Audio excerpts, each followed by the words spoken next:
हम रामायण के बालकांड के प्रथम सर्ग का अध्ययन कर रहे थे। पिछले वीडियो के अंतर्गत हमने प्रथम सर्ग के 65 तक के पद्यों का अध्ययन किया था। आज के इस वीडियो में हम 66 से लेकर 75 तक के पद्यों का अध्ययन करेंगे। विभेद च पुनः सालान सप्त एकेन महिषुना गिरिम रसातलम चैव जनयन प्रत्ययम तदा। प्रस्तुत अंश में राम की सुग्रीव के साथ मित्रता हो गई है और सुग्रीव जब बार बार बाली के पराक्रम का वर्णन करते हैं तो उन्हें विश्वास दिलाने के लिए राम अपने पराक्रम को अभिव्यक्त करते हैं। सर्वप्रथम वह 10 अपने पैर के अंगूठे से ही 10 योजन तक दुंदुबी नामक जो राक्षस है उसके अस्थि पंजर को फेंक देते हैं, उछाल देते हैं। इसके अतिरिक्त बाद में वह 7 वृक्षों को एक तीर से भेदते हैं। इस पद्य के अंतर्गत राम के उसी पराक्रम का वर्णन किया गया है जिसमें कि वह साल के 7 वृक्षों को एक तीर से भेदते हैं। विभेद च पुनः सालान सप्त एकेन महिषुना गिरिम रसातलम चैव जनयन प्रत्ययम तदा।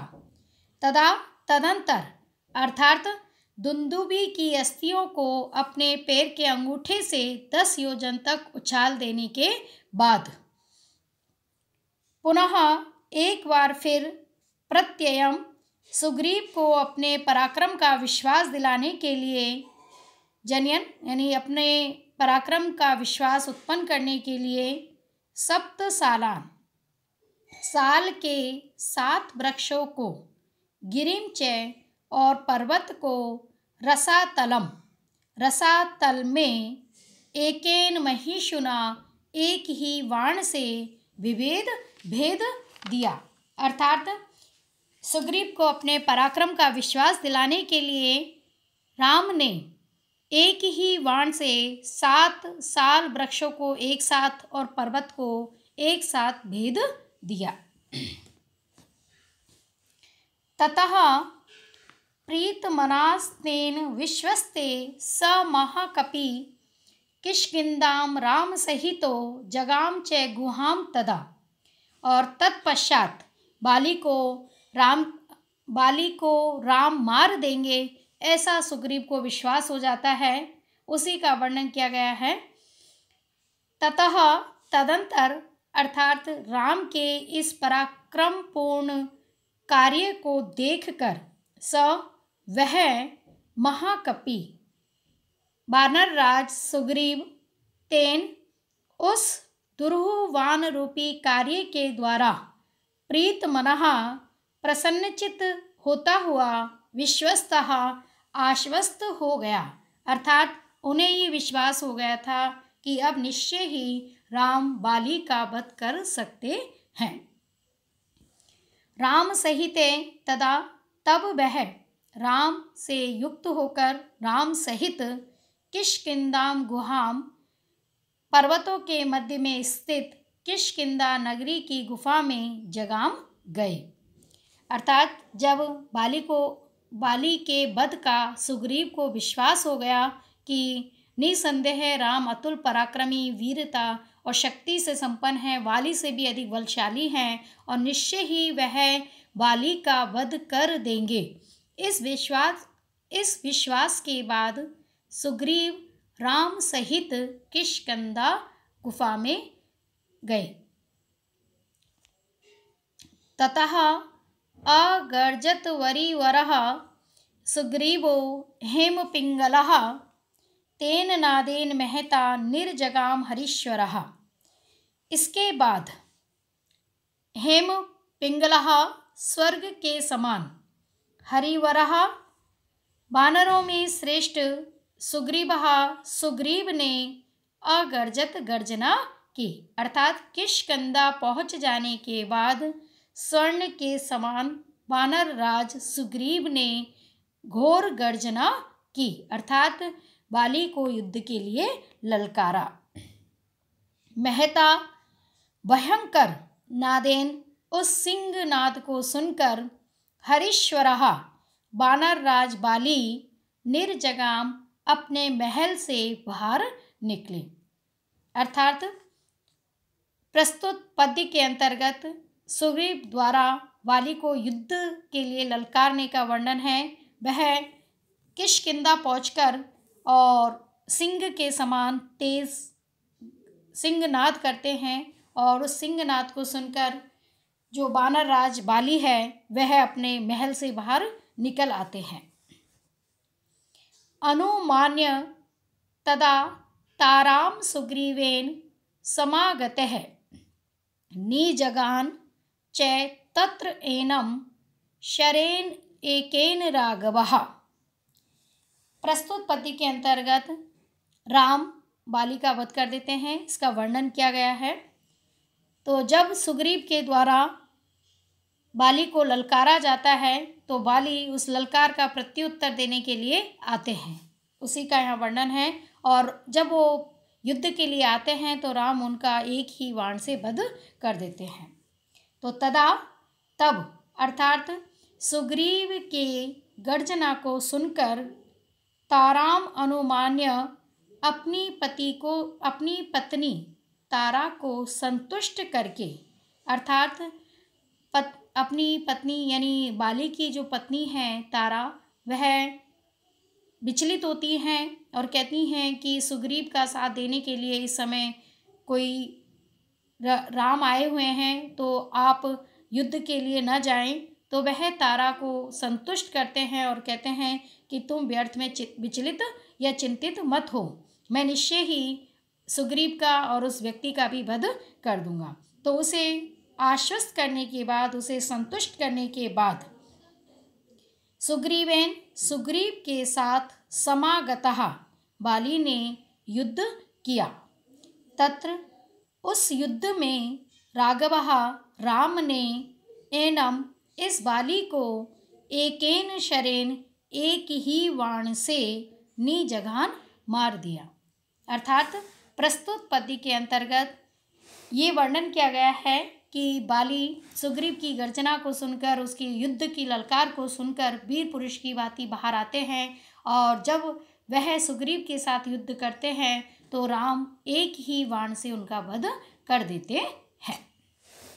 ततः सुग्रीव वचनात् दत्वा वालीन आहावे सुग्रीवम एव तत् राज्ये राघवः प्रत्यपाद्यत।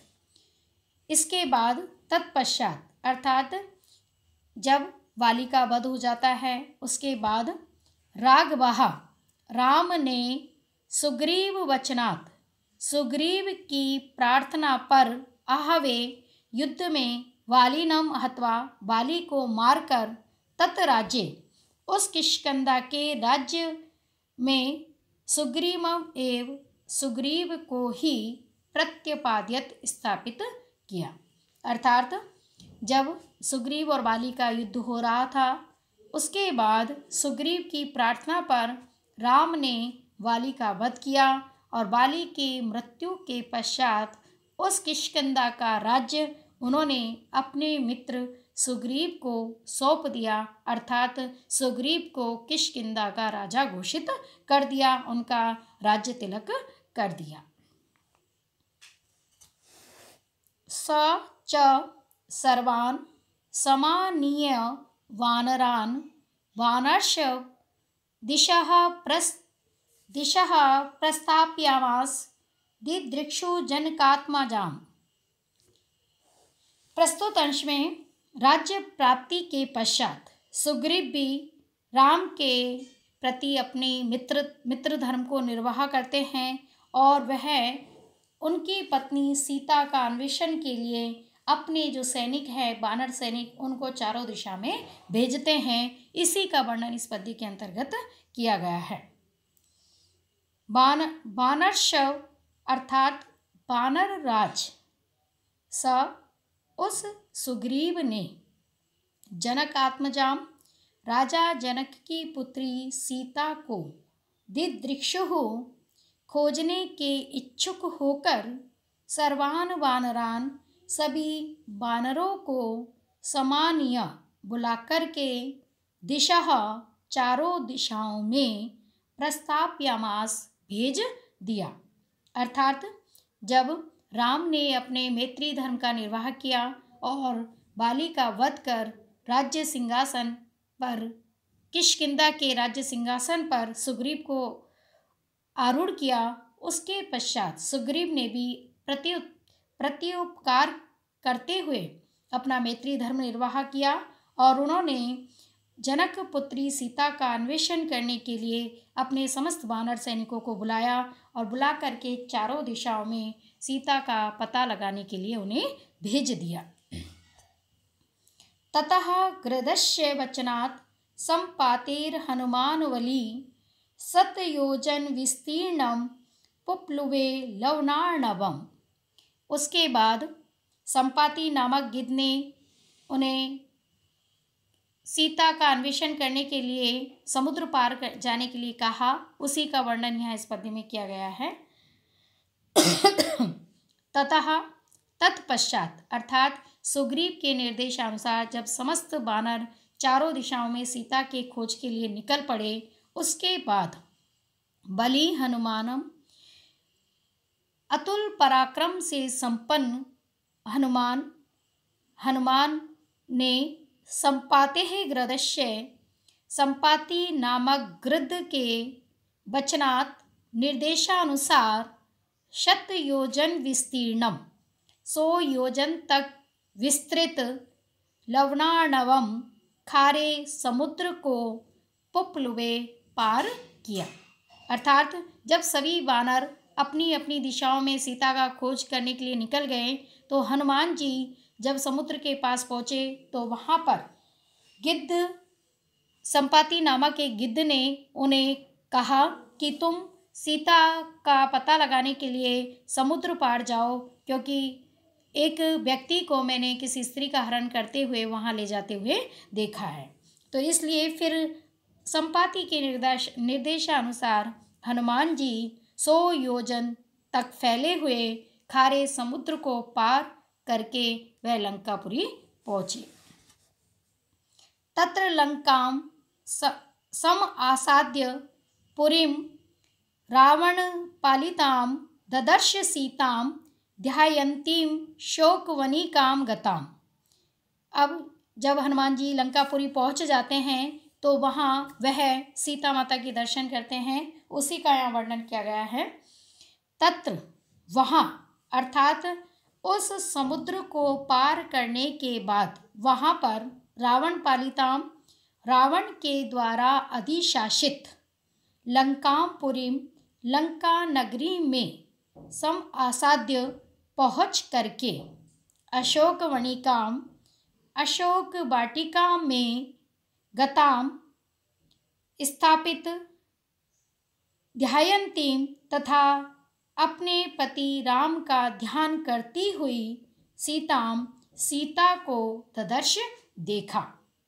अर्थात हनुमान जी जब 100 योजन समुद्र को पार करके लंकापुरी पहुँचे, जो कि जिसका कि राजा रावण था, और उन्होंने अशोक वाटिका में एक स्त्री को देखा जो कि वह अपने प्रियतम के ध्यान में मग्न थी, और रावण ने जिसे वहाँ पर स्थापित किया था, अर्थात रावण जिसे वहाँ लाकर जिस रावण ने उसे वहाँ रखा था, ऐसी देवी सीता को हनुमान जी ने लंकापुरी में देखा।